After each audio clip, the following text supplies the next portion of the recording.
Hey guys, in today's video, I'm going to explain how to farm Sinbad Part 3 effectively for all the new gear in the game. I'll also be talking about where everything drops from, as there's a little bit of confusion around in the community what exactly the loot pools are. Before the video gets started, if you like the content, make sure to like and subscribe so you can be notified whenever I upload. So for the drop pools, Claw, being the first boss, drops all the hats and all the boots.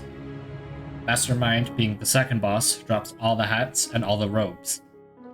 And Bran, being the last boss in the Sinbad 3 quest line, drops all the hats, all the weapons, all the pets, and then the Crash Gyro Cycle mount in 1 day, 7 day, and permanent versions. So the first fight is Claw. Claw is an anti-musket unit having True Grit 5 with Burst Fire 3, Quick Adjust 3, and Double Tap 3. So muskets aren't the best class to use against him.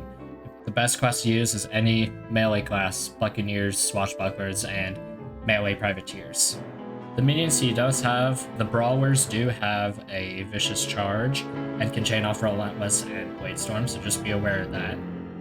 The Warriors have Gambit of Steel and a Poison, but they can't chain off it, so those guys won't be too much of a problem. They won't do anything if you Tide, so Tide is very safe in the fight. Just be aware when you're using Tide, as Claw does have infinite range.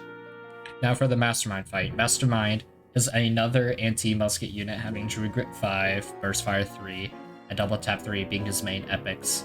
His main mechanic is he has a canister shot that does around 1100 damage just on an epic hit to every unit in the area. Privateers are really good for the fight, as Valor's Rampart can negate most of that damage to your whole team. Melee units are also really good, as you can't get True Grit stunned off of Mastermind. The ideal strategy is to kill Mastermind as fast as possible so you can deal with the rest of the units. The Musketeers that do spawn do have access to knockback bombs, so you want to get as close as possible to deal with Mastermind and to clean up all the other enemies. Witch Doctors also do have Ouroboros, which reduces spell power, which is also kind of a negative for range users because all the range users rely on Scratch. And they also have access to Mojo Reaver, which is a very powerful spell for melee range. The way that I did it is I used Hoodoo Cornelius to go bananas to kill him turn 1, but that can easily be replicated with a Buccaneer, as Buccaneers have Reckless Frenzy, had arguably higher accuracy, higher damage, and higher crit chance. Now for the Bran fight. Bran is essentially a copy of Rook, so he does have access to Ricochet, which makes ranged attacks do nothing, and also has Switch Retribution, which will proc before any spell. He also does have a pushback when anyone gets within melee range of him, so just be aware of that. Swashbuckler is probably the best class for this. You can bypass Rook's knockback, and the Swashbucklers do not have First Strike 3, so you'll be able to deal with them easily with hides.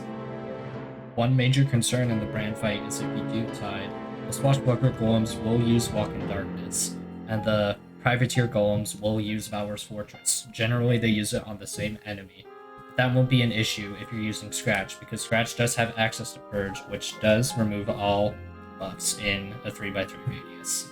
Also be aware of the Privateer Golems getting close to you, because they do have access to Reckless Frenzy with Blade Storm, and they will absolutely destroy your units if you don't have an accuracy buff or deal with them quickly enough. Anyways, that's all I got for today. If you have any further questions, I'll answer them below in the comments, and I'll see you in the next video.